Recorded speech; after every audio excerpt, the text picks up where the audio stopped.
alert, we're unpacking the whole plot, twist by twist.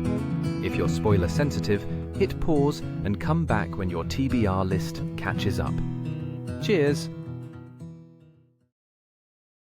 Welcome to the podcast where our reading habits are unhinged. And so are we. I'm Gabby. I'm Miranda.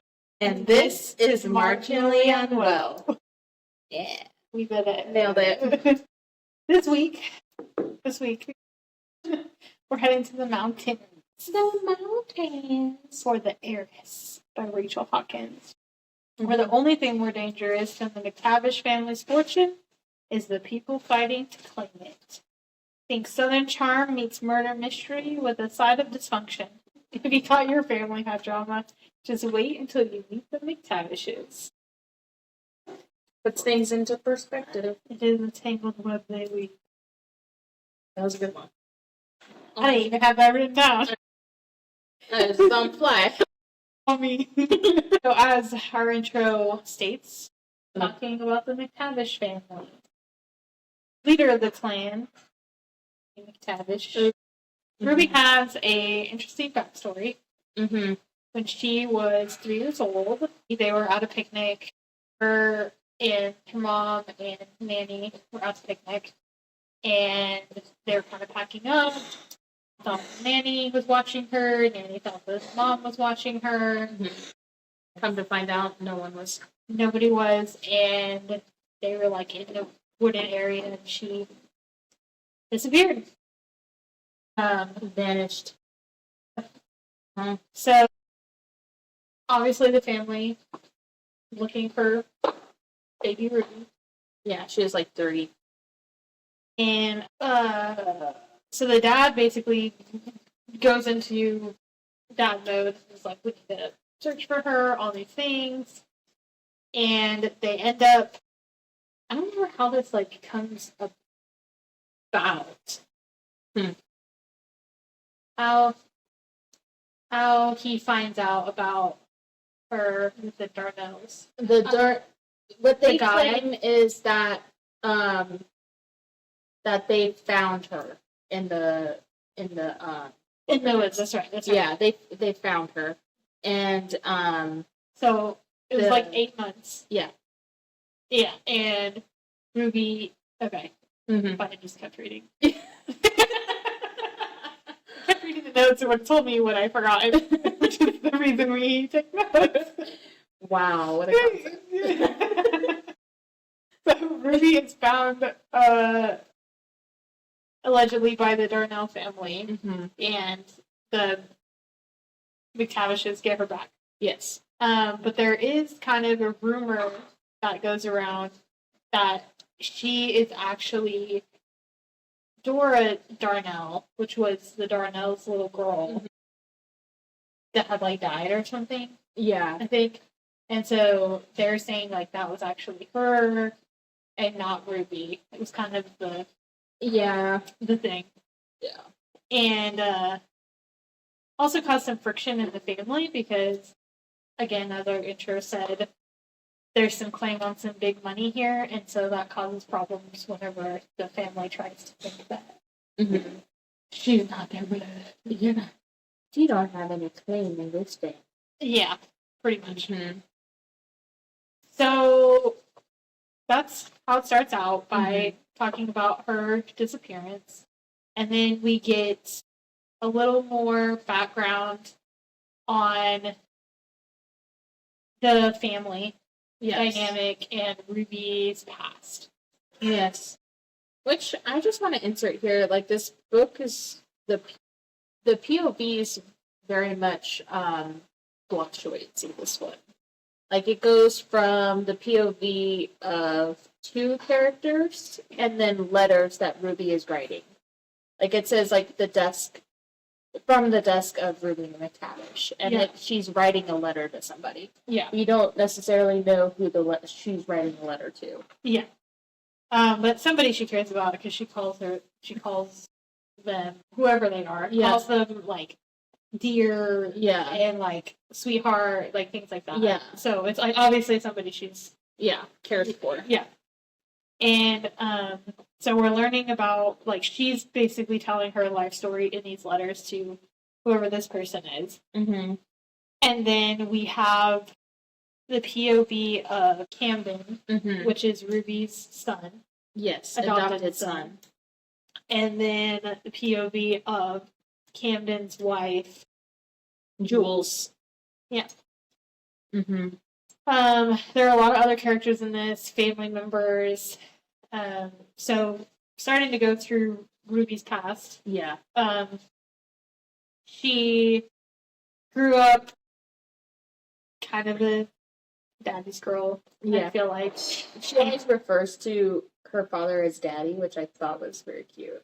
honestly, it's so very southern. Very Honestly, daddy. Yeah. Like with authority, like he has, Yeah. you know. And so she was kind of daddy's girl, and she also had a younger sister, Nell. Yes. And there was a lot of tension between them because it was kind of like they had Nell in between Ruby's disappearance. Yeah. And so it very much came across like they're competing. Well, that, but also it was like Nell was the replacement for Ruby, but then Ruby came back. And so it's kind of like I don't actually need the replacement anymore because I got the real thing. Was kind of the vibe. Yeah. Like I said, their mom died or something, I think. Yeah, their mom when they were out of the picture, yeah. Yeah, somehow. Mm-hmm. So when they were fairly young, and so then she grew up kind of a daddy's girl, and then Nell was always just like super competitive. Yeah, trying to compete with her attention, because also being very, I don't know if this is like a southern thing, maybe it's a traditional thing, with Ruby being the firstborn, she has more attention, she has more claim to inheritance and the family business. Yeah. All that kind of stuff. Exactly. And that's something that we kind of learned is that her father is kind of molding her to like take things over. Take over the business. Like, they had like a family business. Yeah, right? I don't even remember what it was. That's what I was trying to think.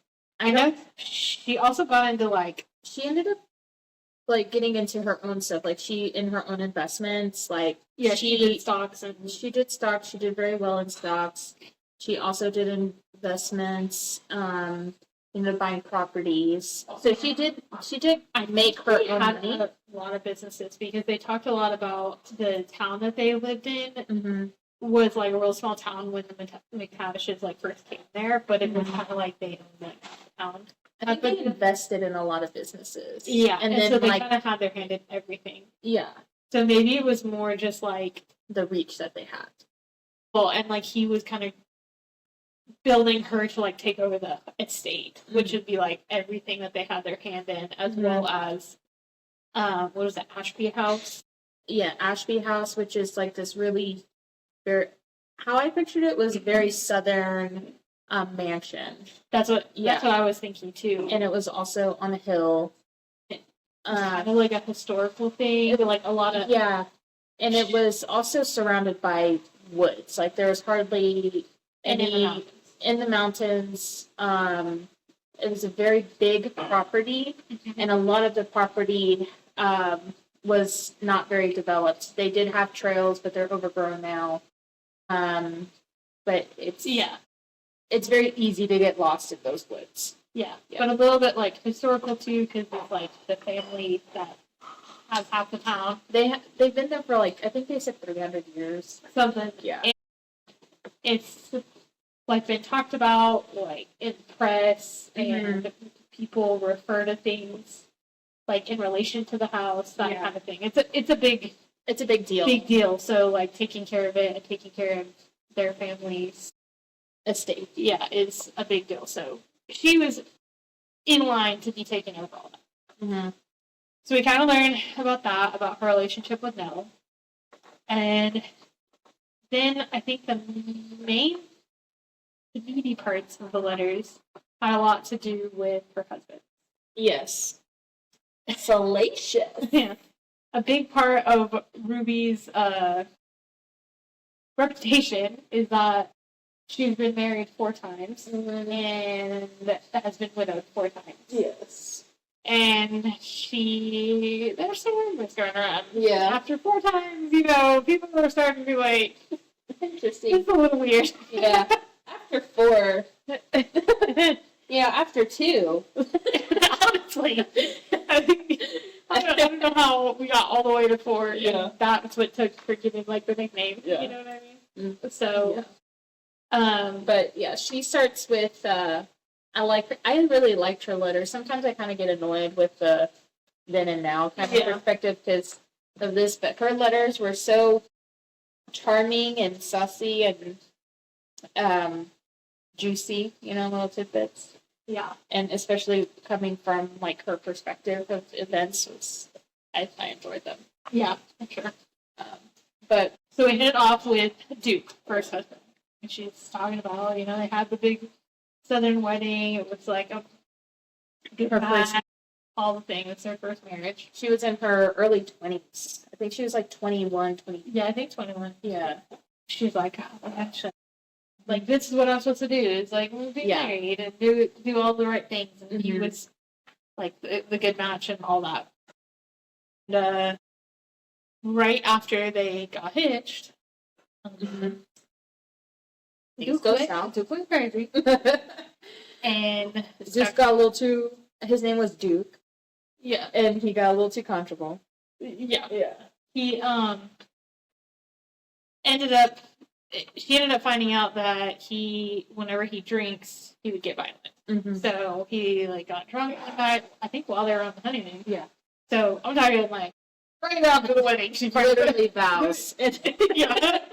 This is a little while later than she right after he's like, gotcha, and then he's like, that's it. Got your money. Got you. Yeah. I got everything I want. And then He gets drunk.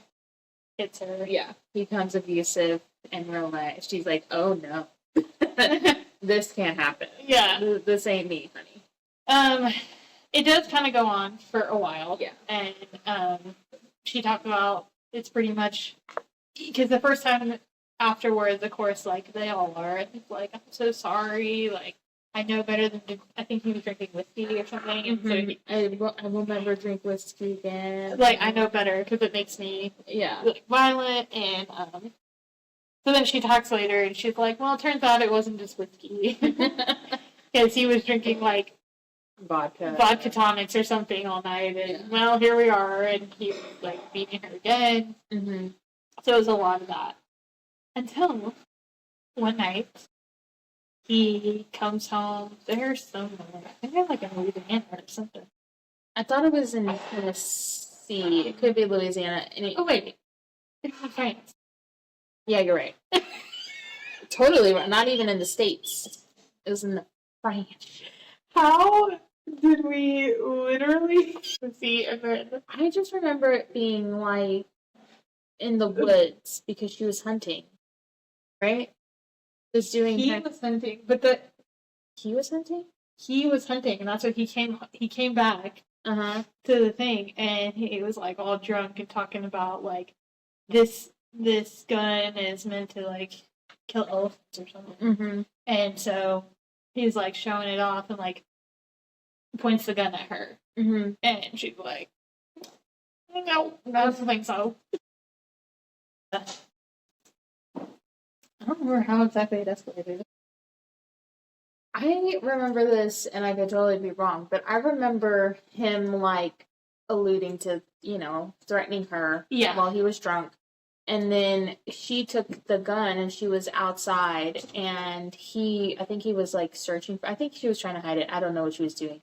I thought she was hunting with the gun. And she's like, I'm very familiar with the rifle. Daddy took me hunting on many occasions on the property, on the estate or whatever. And he was in the forest or wherever they were, and she didn't know it was him, and so she shot at the thing because she thought it was like a bear or something. And am I not wrong? So I'm gonna tell my events. Okay. So she shot him, and then she's like, I could have stopped there and called somebody to help, And she's like, it was the second shot that made me a murderer because I could have stopped there. And she's like, well, as you know, the gun is intended for elephants and it blew a big hole in them or something like that. Okay. I thought they were outside. No, they're not outside. She was home. He came home drunk from the hunting trip. The only thing I don't recall is how she ended up with the gun. Oh. Because she said in her letter, she was like, she wondered if she truly felt as though he was going to shoot her, because that was why she said that she shot him out of self-defense. And so that's why she was like, I don't know if that's like really true, like now thinking back on it, but she was like, I feel like I could have felt that way, or could have explained it that way. And then she says the thing about the second shot was what made me a murderer, because she had already shot him in self-defense, but then shot him again. And then talked about all his blood and whatever. And then in the papers they said that he had been robbed on his way back to the apartment. Yeah. Because he like didn't lock the door behind him. Right. And all that. So yeah, they were in the... Yeah, I think this was also within like the first 6 months of marriage. I think this was like 3 months after their marriage. Yeah, it wasn't long, I don't think. She wasn't married very long. So it was less than a year. She said, I'm done with this. She's like, yeah. This escalated way too quickly. Are we going to go through all of the husbands? I thought so. Okay. So that was Duke. Because I feel like that was most of the first half of the book was her explaining her past. She goes on to the second husband. So she's like, oh, it was all sad, whatever. She ends up with Duke's money. Oh. And then is working. Yeah. She's a working girl. She's invested in Xerox and Caterpillar and stuff. Yeah. Because she likes the names of them. I liked how she played her stocks. And she's like, and they did very well. I made a lot of money. She invested in some furniture company. Yeah. Yeah. She was like, I used to love caterpillars. I did that. Xerox sounded like an alien planet. Made me rich. Yeah. So the next, she goes on to Hugh, who was worked for her dad, some kind of accountant or something. Yeah, he was the family accountant. And he's like, oh, if you want, I can show you. Because she was also starting to get a handle of the family finances. And she had questions. So her dad was like, okay, yeah, go talk to Hugh. Go ask him. I don't know. He's like, I'm golfing. Yeah. Whatever. That's what he's there for. Yeah. And he's like, I can show you. And she's like, his system wasn't very as smart as he thought he was. It's age for because he was like, I have a code. And it was literally the first letter of the thing. It was the first letter of the person, and then what it was. Yeah. And it was R for her, It was really good. And for no. But he was like, I have this code. I have to teach you. Let me mansplain. Yeah. He was very sweet, though. He was a nice guy. Yeah, he kind of put her on a pedestal and was infatuated with her, and then she was like, well, I should probably pick the safe guy since the last one was Mm-hmm. And the father already liked him. Yeah. He's already very invested in the family and knows what's going on. And at this time her sister Nell had been married.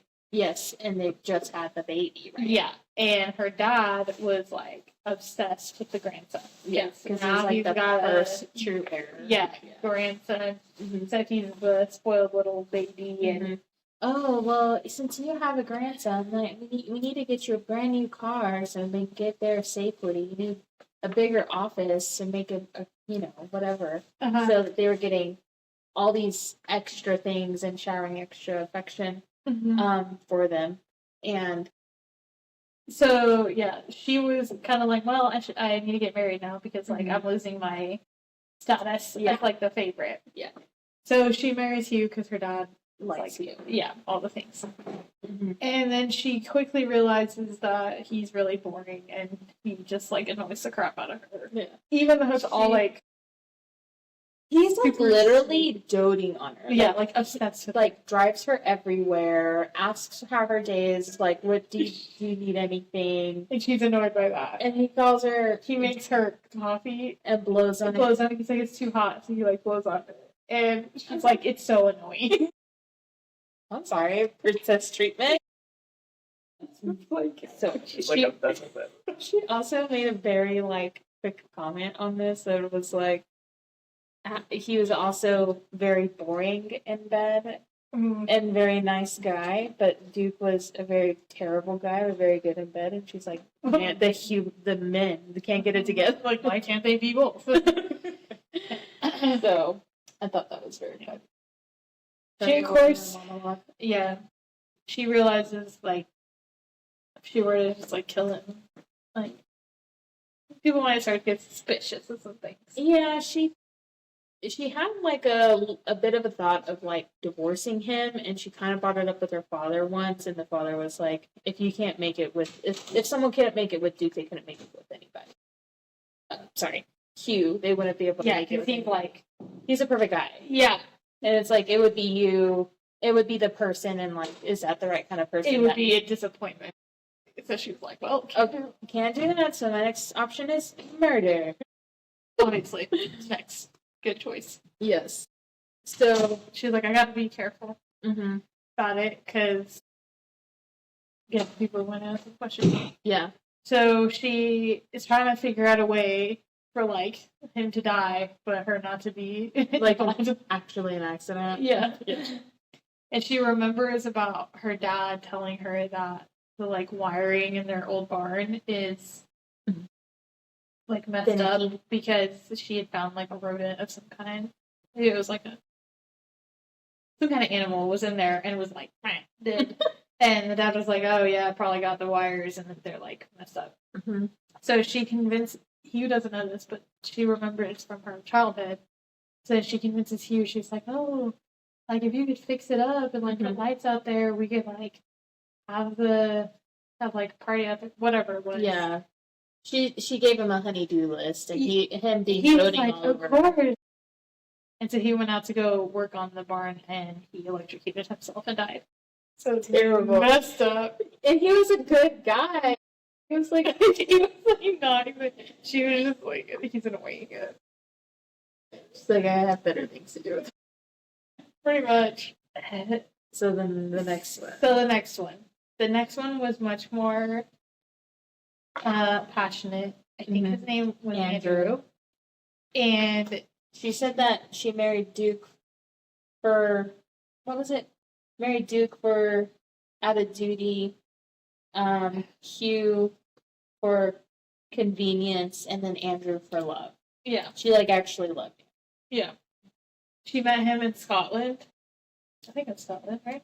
I would say Scotland, but like I like Scotland. I'm pretty sure it was. She was like visiting some castle there because she like took time after he was dead. And she's devastated. He's a perfect husband. Yeah. And so she's there in Scotland, and he was an artist there. And then he's like, I can paint you. And she's like, okay. And so they fall in love, and it's like actually love, like you said. And she's like, all right. They end up getting together. He like moves into the Ashby house with her, and them living a great life. In that time, she did end up with like the entire estate because shortly after Hugh died, her dad died. Yeah. So maybe that's why she was in Scotland, because she was like mourning her husband and her like dad, like everything, all the stuff that happened.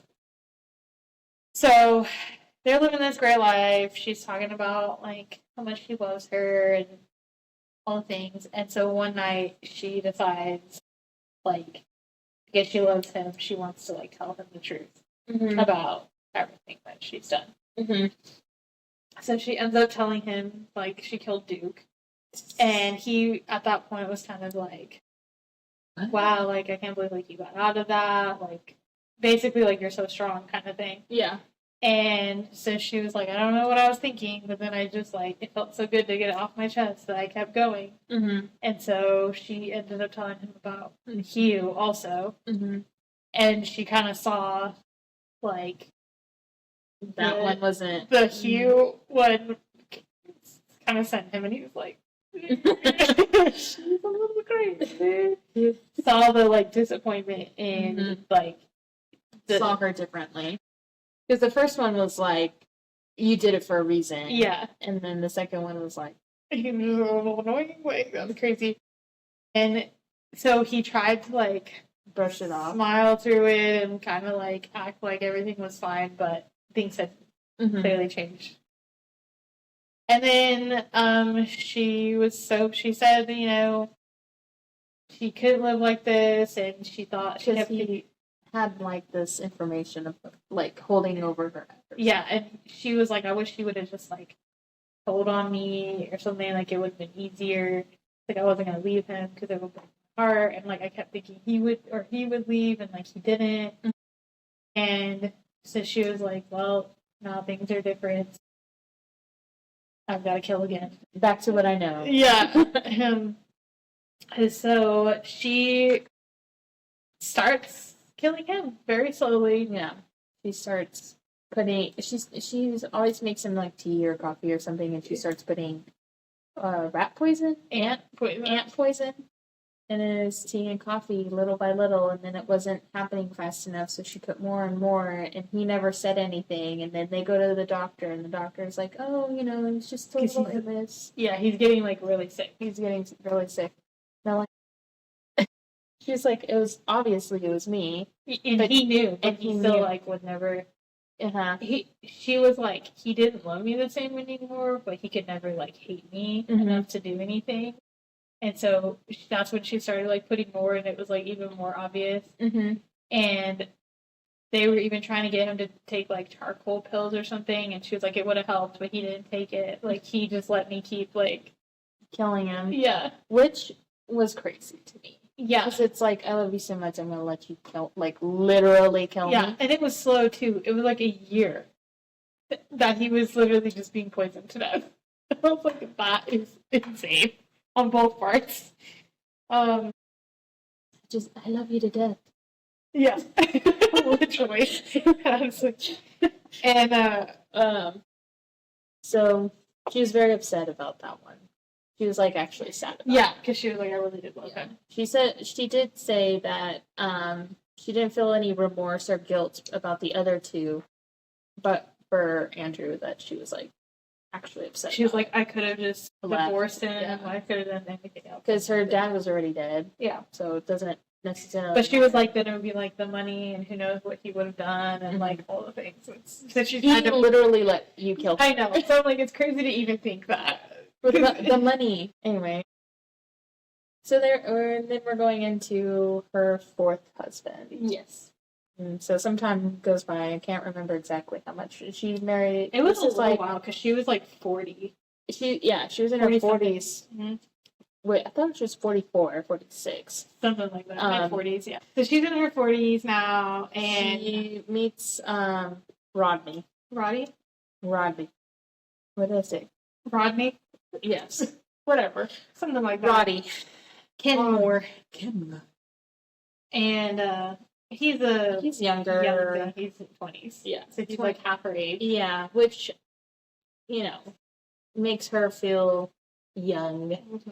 And she's also kind of toots her horn a little bit because she's like, I'm the same size I was, 20 years ago. My hair is still really dark. Yeah. I still look good. Yeah. I can pull I it still got it. together. Yeah. So She ends up very quickly marrying. Or quickly as in relation to like they met and they like. Mm-hmm. And he was a very like she mentioned that he was a very live in the moment kind of person. Yeah. Well, and he was a partier. Yes. He was doing coke all the time. All the time. Yes. I think this was the 80s. Yeah. That time. What else were we to do? Yeah. And she's like, can you blame me? Like, after everything I've been through, it was good to just kind of like live in the moment. Yeah. And then he was coming into an inheritance that was like 8 figures. And, it was passionate. She's loving it. He gets his inheritance, and she's like, little did I know, as soon as he got it, he was snorting it down his nose as fast as he could. And she's like, can't have that. Yeah. So they go sailing. How long were they married? A couple, not that long. Not long at all. And I don't think it was even a year. No.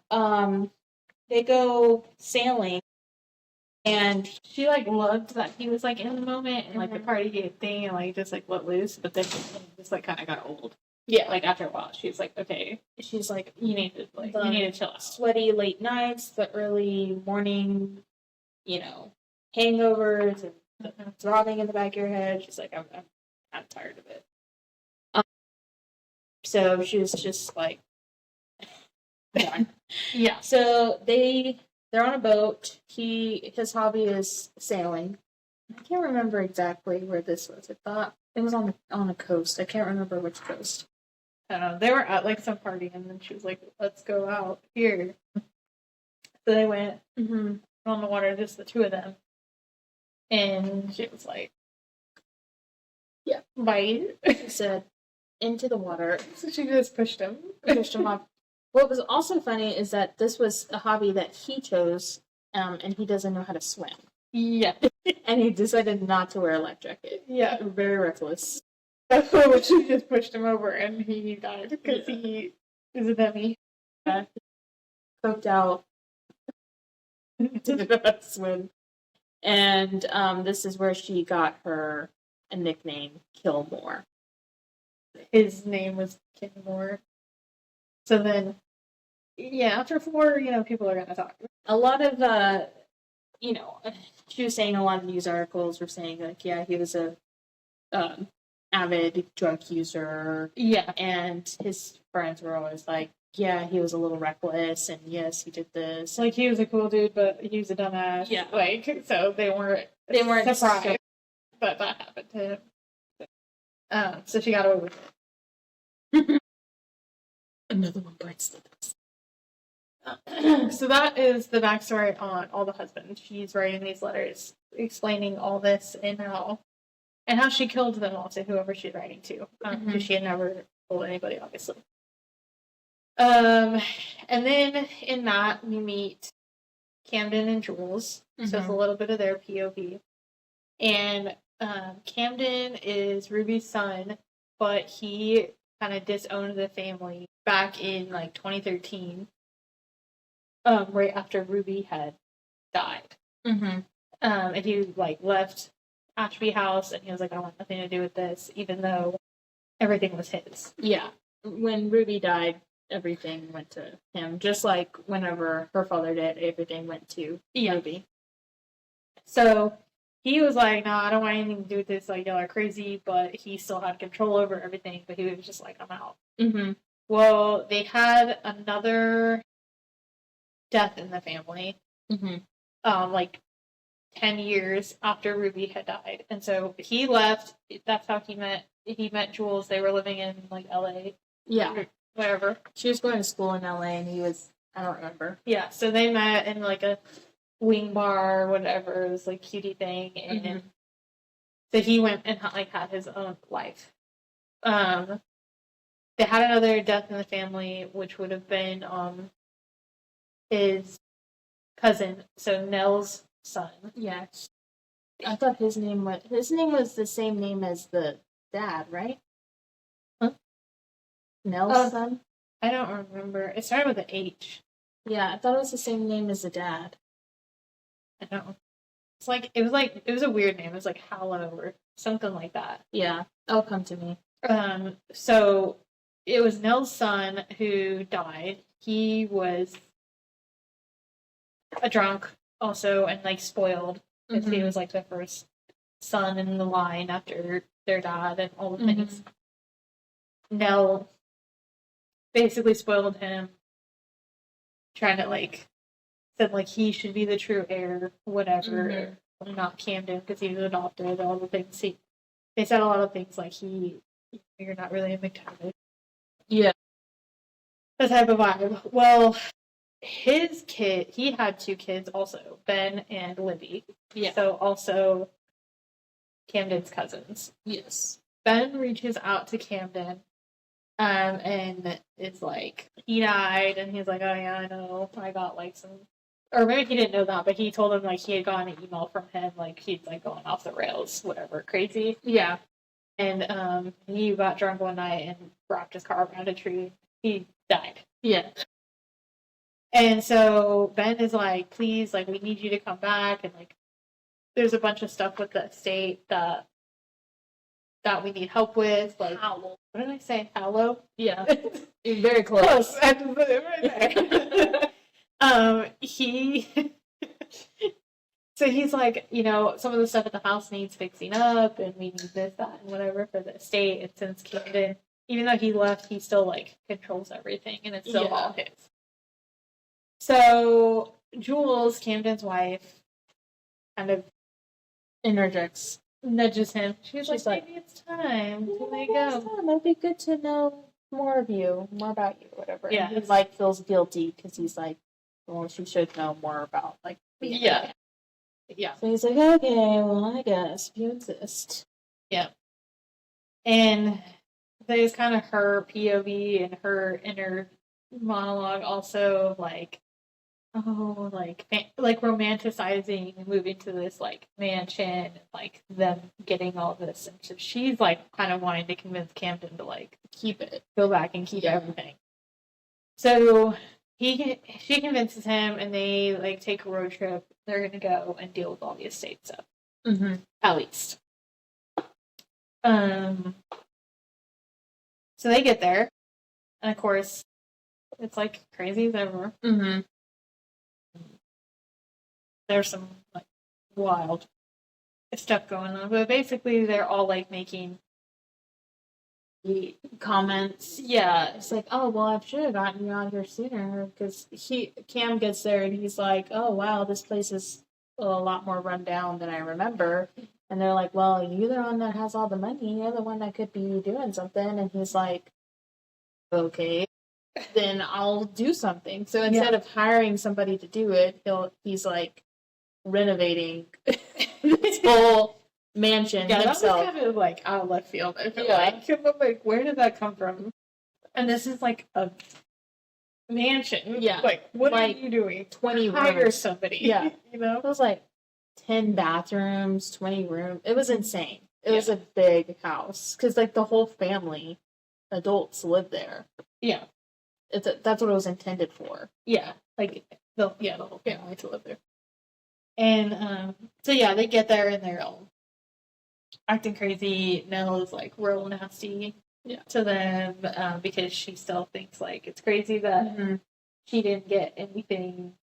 Basically, the only thing that she got from her dad was he had put in the will, like, that Ruby got everything, but Nell was allowed to stay at Ashby House for her, like, the remainder of her life. Like, that was it. All she got to do was, like, stay at the house.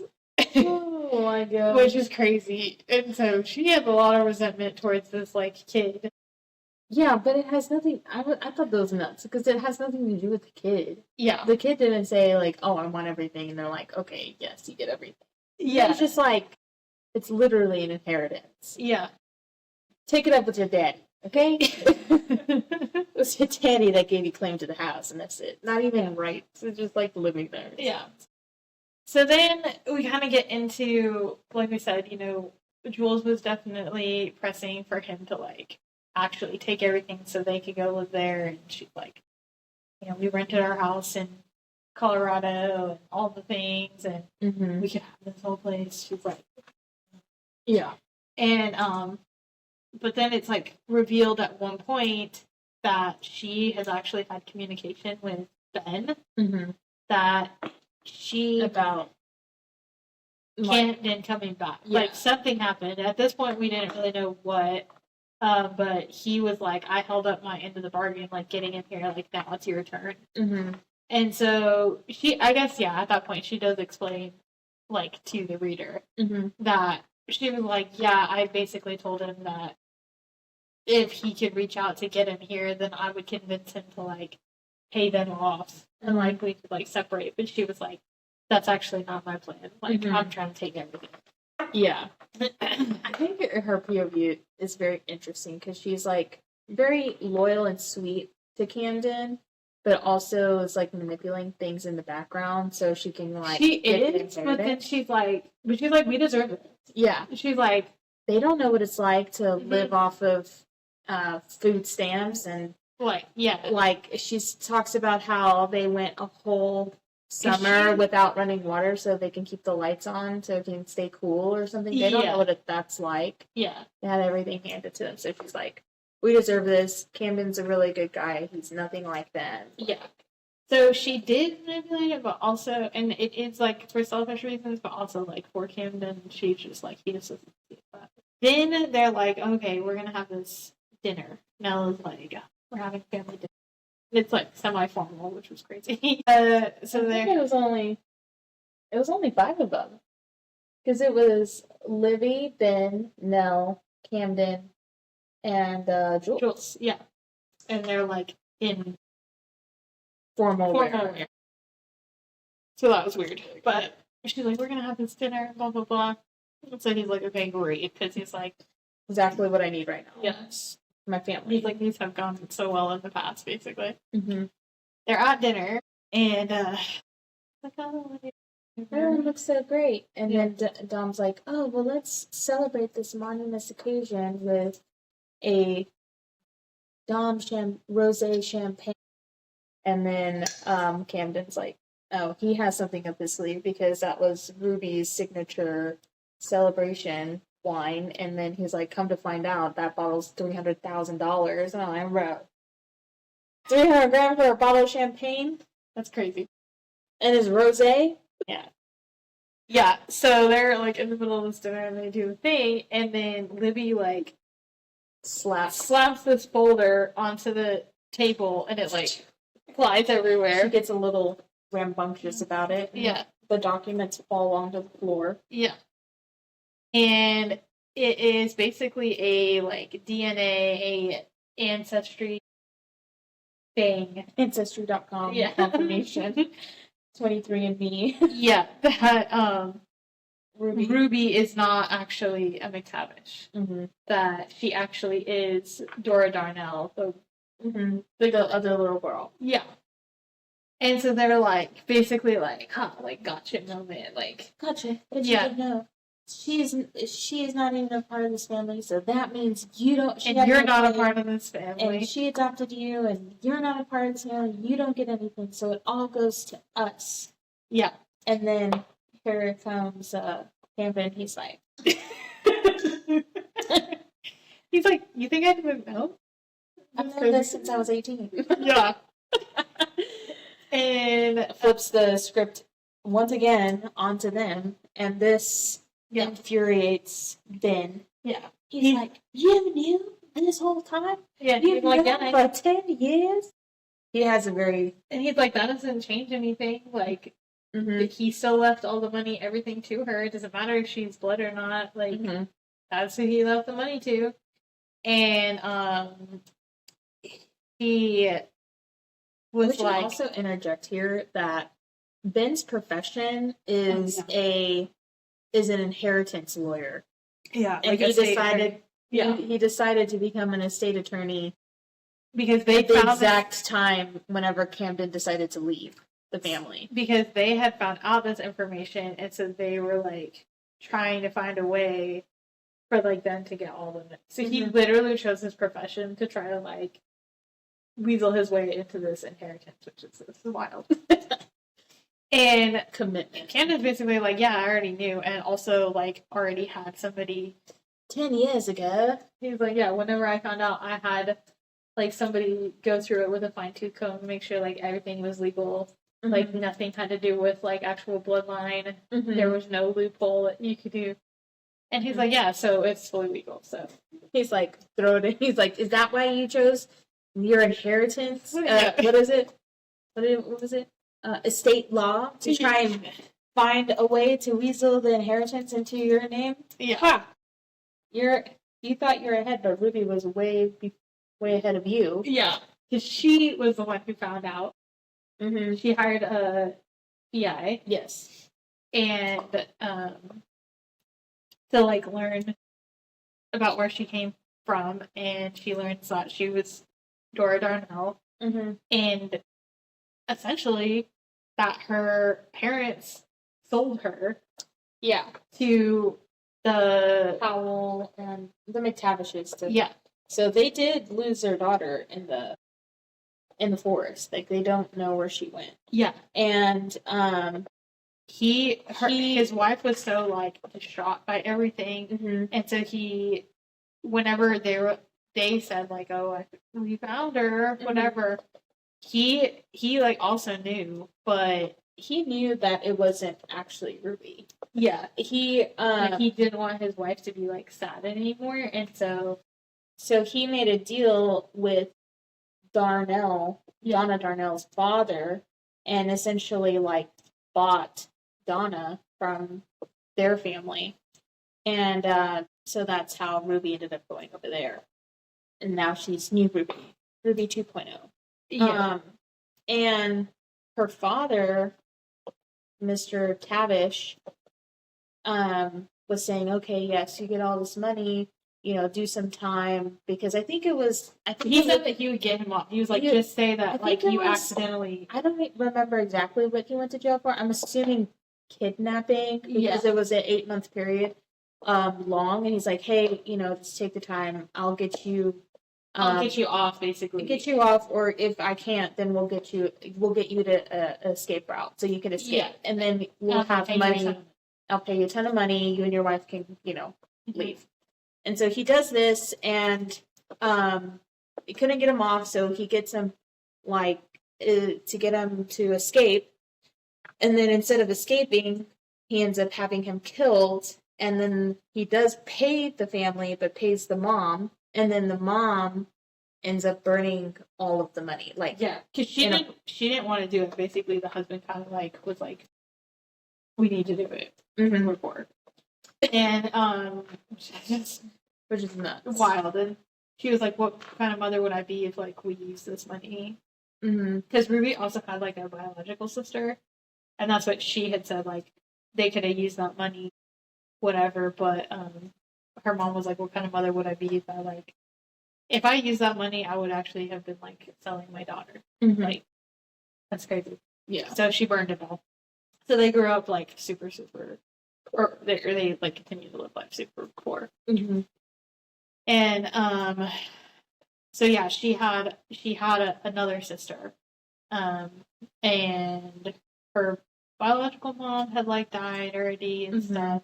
Like a year before she found her. Yeah, and so she was like, "It sucks because if I had just been a little bit sooner, I could have like met her." So everything like blows up, and he's like, "Whatever." So then they try to say like, "Oh well, you were here the night that Ruby died, and like you were the only one." So basically, Libby saw you, and because they're saying that Ruth died of an overdose. Ruby, yeah, Ruby.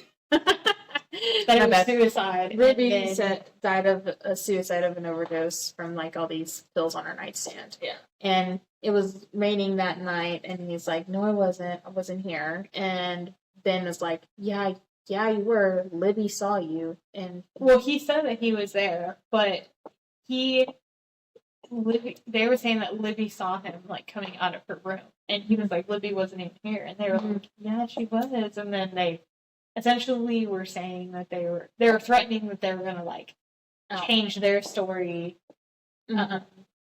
to be like he murdered Ruby for the inheritance their plan backfired about the DNA thing. So they're like, "Okay, we're just gonna like frame you for murder then. Let me wing it here." Yeah. So he storms off. He's like, basically like, "F you all, keep the money. I don't care. Like, I'm done with you." Mm-hmm. He storms off. Jules is like, "What is happening?" She goes after him and is kind of like, "No, don't run off," because again, she still is like, we need the money. Yeah. And so she says, she's like trying to convince him, and then he gets like mad at her because then he realizes he's like, you want me to like take it, and he like realizes that she's like been kind of pushing for this, and so they kind of get into a little fight, and he storms off, and he ends up going to Ruby's room, which brings back memories of the night that she passed, yeah. And so he's in her room, whatever, and so he's remembering all the things. that happened, which was the night that she died. He was there Mhm. with her, Yeah. and she did take a bunch of pills. She kind of did it as like a test for Camden. Mm-hmm. So he's 18, and she's like, "You're gonna save me. Like, I know you will." Yeah. She's also, just a little preface this. He doesn't want anything to do with the money because he realizes that Ruby's given him like a bunch of little tests and instances throughout his like life Yeah. where she always gives him the option to like have petty revenge or like, you know, destroy people's lives for an inconvenience in theirs. And he's always like, that's not a reason to destroy a family. That's not a reason to like do whatever. And he's always held truth through this. And he's like, I see what this money and like this inheritance does to the family, and I want nothing to do with it. I don't want the money. I'm gonna work and buy my car, and I'll be homeless, and I'll eat hot dogs and chili out of a can. And he's like, he gets all these like little jobs, and then he's realizing that Ruby is like sabotaging them essentially. Yeah. So she's like forcing his hand. Yeah. So he went to her to like you know, essentially beg to like, you know, leave me alone. Yeah. So she takes the pills and is like testing him if he will save her. Yeah. Because he has a good heart. Yeah. And he did not. Mm-hmm. He decided not to call for help and to just let her die. Yeah. And so that way he can like leave and just be free. Yeah, of all this stuff. Yeah. So he like is remembering all this that night. He's like upset. He's remembering. Yeah. Then the next day he ends up confessing all this to Jules. Tells her what happened and everything like that. And I don't really remember her reaction. She was just kind of like it wasn't like she still was kind of like it wasn't your fault. Like she did it and like it wasn't necessarily your fault. I mean, yeah. You were young, you were stressed, like she put a lot of pressure on you. And so he's like he's just kind of in shock. And he's like and then he realizes like, oh, you know, Jules is like she's there for me and all the things. And so the next big like shock that happens the next morning was, I think it was Jules. Someone finds who was it that finds him? I don't even remember. I want to say it was Jules. Jules goes to go check on I'm gonna say Jules on Nell, which is Ruby's sister, and she finds that she was passed in her bed, in her sleep.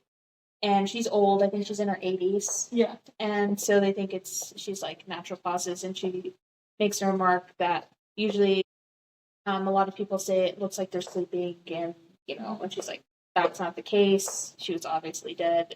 Yeah. Like it was very grotesque, she mentioned. And, so the cops come and she realizes like how much reach the family has in the town because the sheriffs come and they're like, oh, well, the older sheriff is like, oh, obviously it's like she passed in her sleep and she's, you know, natural causes.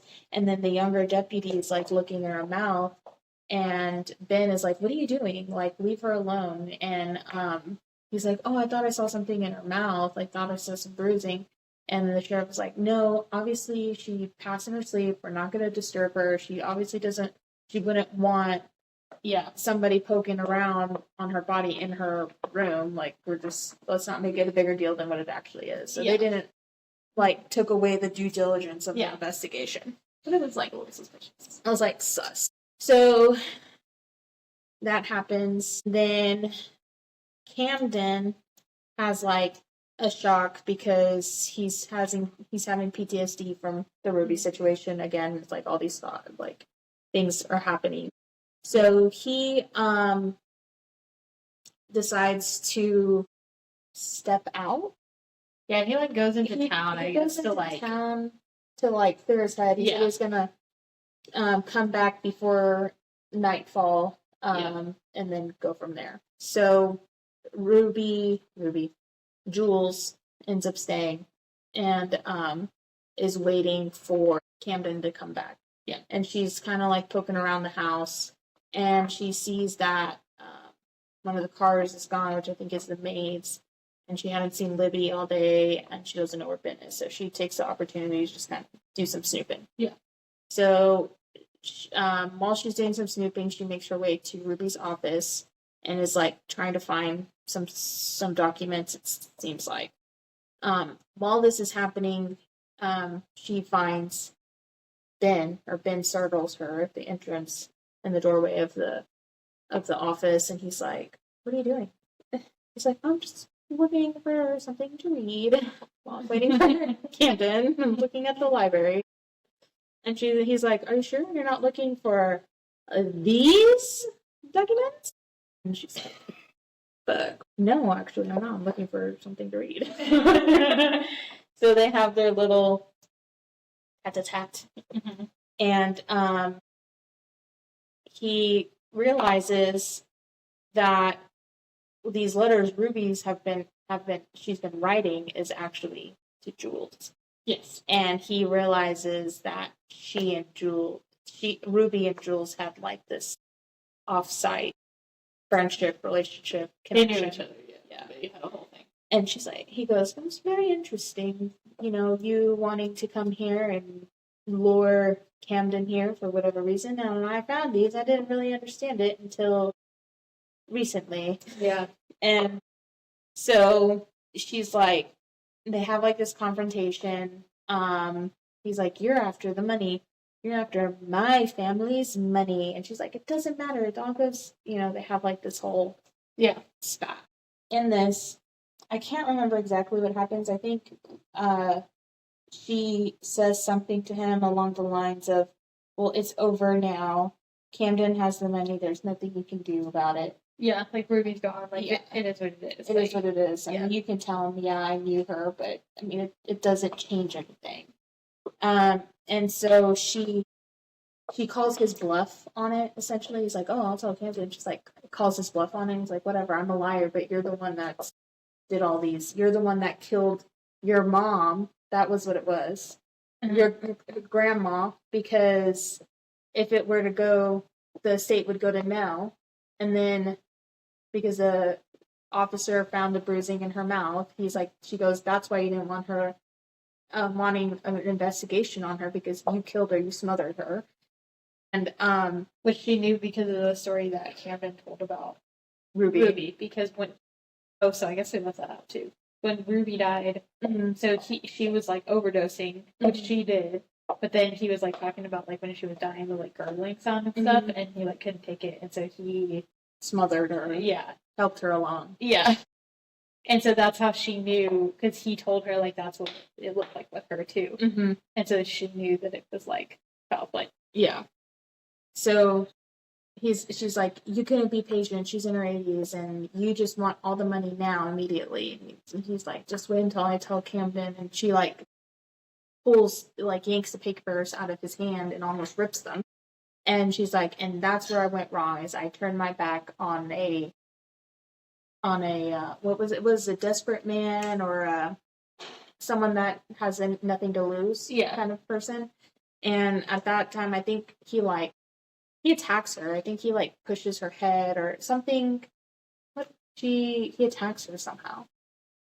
I don't know. I think he just comes after her, and then she like grabs the thing from this fireplace, the smoke, and attacks him. Yeah. And then cutscene back to Camden. Yep. And then He's coming back from town. Because he wanted to make one more trip and we come to find out he found his biological mother, and she was in town, in this other town, so he just liked to watch her because she was like a kindergarten teacher, and she put him up for adoption because she had him at like 16 or something, and that's whenever he found her, was like whenever he was 16. Yeah. And he didn't have any animosity around it. He's like, "I understand, like she was young. Like, it is what it is." But he did like to like watch her, and she has a family, kids, and whatever.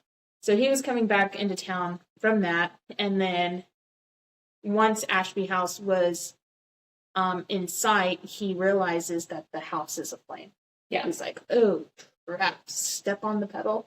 So he's like, gets there. The sheriffs, firefighters, all these people, and they see that Jules is being wheeled out on a stretcher. And he's like, oh my God, are you okay? Like, what's going on? Like, what's going in throughout the book, they talk about how Jules was a musical theater major. Mm-hmm. And she's like, he goes, to anybody else, like, she was very convincing, but I could always see through her, Mm-hmm. because she's very good at musical theater. And she said something about Ben still being in there. Yeah. And so apparently Ben is gone in the fire. And Libby, she took an extra sleeping pill from all of the stress of the dinner before. So she didn't wake up. So she apparently died of smoke and inhalation before she didn't die of like burning to death, but because of the whatever. So Ashby House is gone. Mm-hmm. All of the actual bloodline Tavishes are gone. Yeah.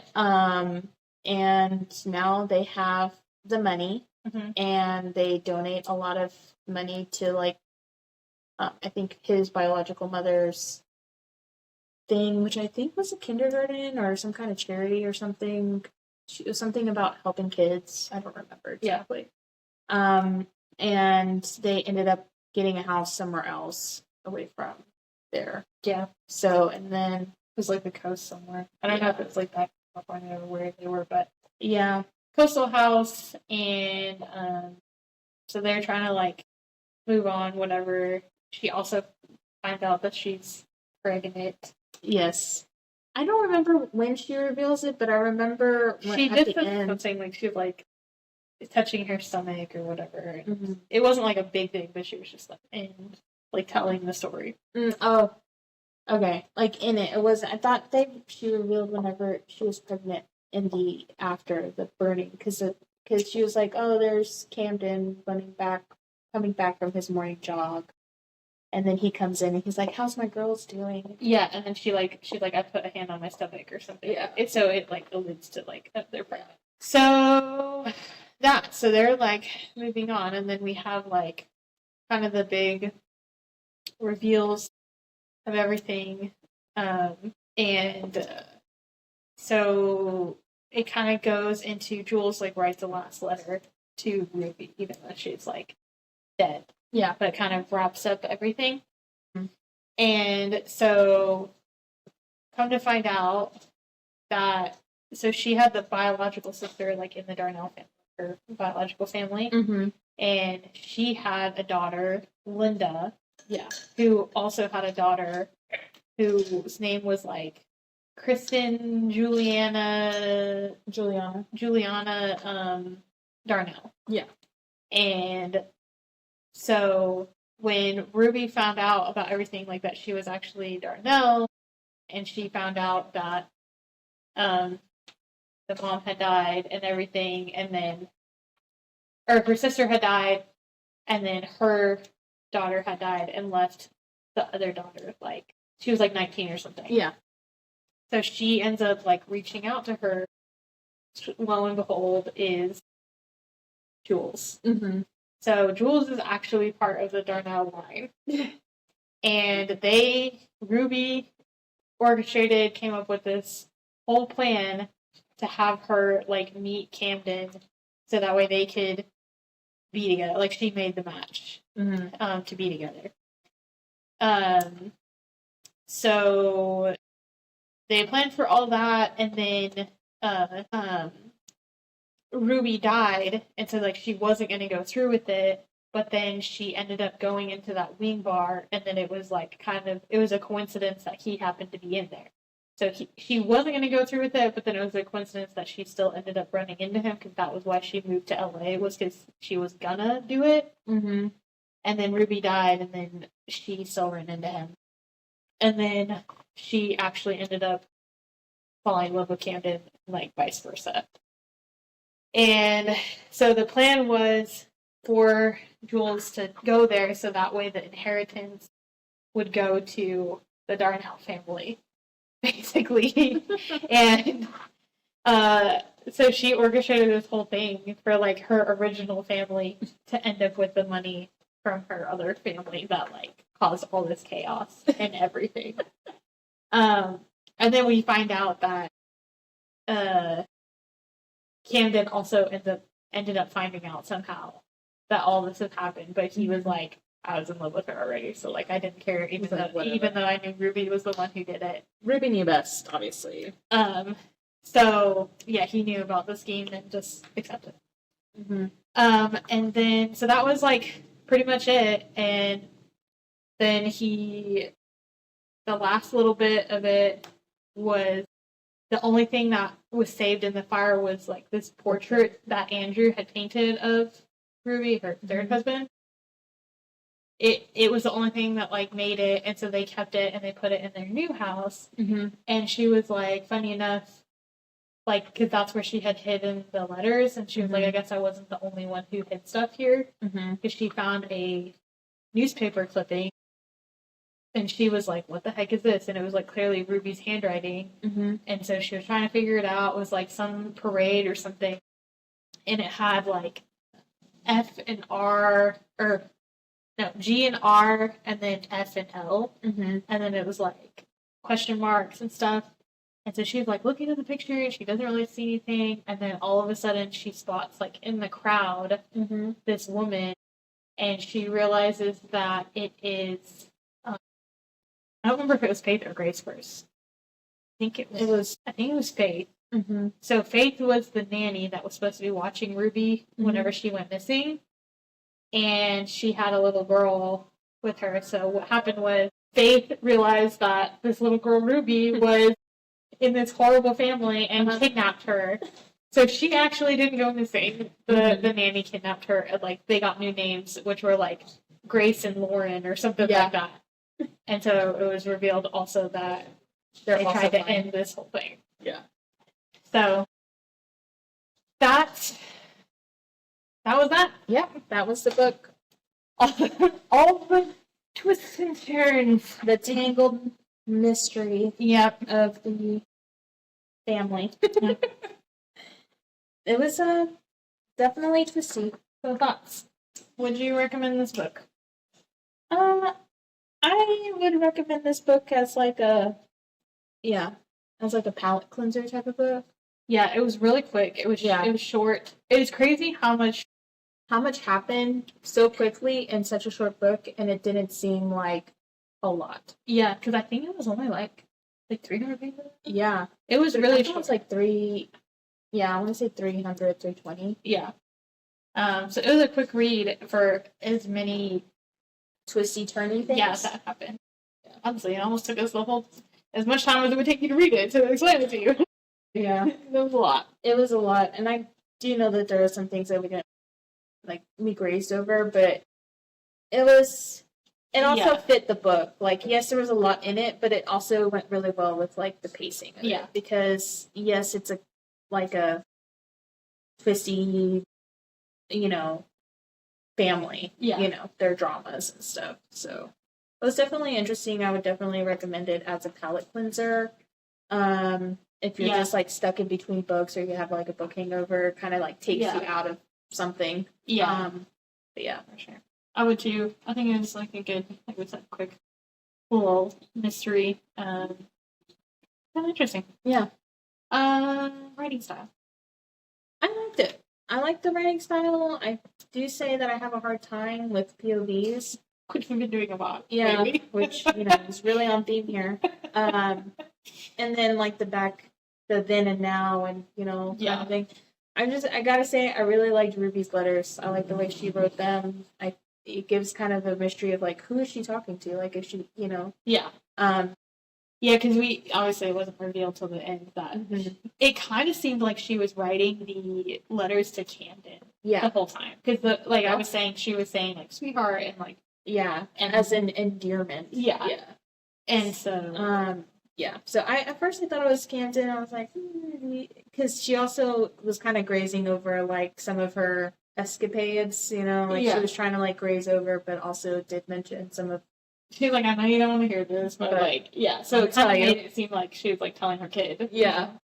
So I liked it. I was okay with the different POVs. I liked the writing style and everything. I did too. Overall, I liked the letters and everything were really interesting, and I like how it ended up coming together because at first it seemed a little bit weird Yeah. that it was like her POV and then Camden and then Jules because I was like, what? Like, it seemed out of place that it was those three. Yeah. I guess, until Because none of them are the family. right, Yeah. but then at the end, like finding Makes out sense. everything, you're like, oh, that would be why it was those three. So I really liked it. Yeah. Yeah, it was good. Story engagement. I It was was really good. I was hooked. I was like, It was very fast paced. it was very fast paced. It was juicy. You're like, interesting. Every turn was Yeah. like another secret. You're like, yeah, the and family is great. freaking relentless. is Yeah. that they were. Yeah. So yeah, I enjoyed the engagement. Overall ratings. I want to say 4. I was leaning between 3.75 and 4, and I'm leaning towards 4. I was gonna say I was at 3.5 to 4. So more than that overall. Yeah. So I think it's hard to give a palate cleanser 4, and I think that's what's holding me back, but I really enjoyed the Yeah, yeah. because it wasn't like so in depth. It's hard. Yeah. I'm with you. I feel like it's hard whenever we get books that are much longer, much more in depth, much more detailed. Like Mhm. all the not that this wasn't detailed, but like It was it's a much longer story, and so it's hard to say like that's on the same level. yeah. I agree. Yeah, it was Okay. good. Yeah, it was good. I would definitely recommend it to somebody that wants something like quick, easy, just kind of get out of your headspace. Yeah. You know. But yeah, it was a good mystery. Well, that's that. That's a wrap on this episode. Next week is our bonus episode, or our what is it? Bookish topics. Bookish Topics week. Thank you. So our bookish topic next week is a TBR roast. So we're going to be dragging each other's unread books. No shelf is safe. Stay tuned for those chaos reads. The chaos. Yeah.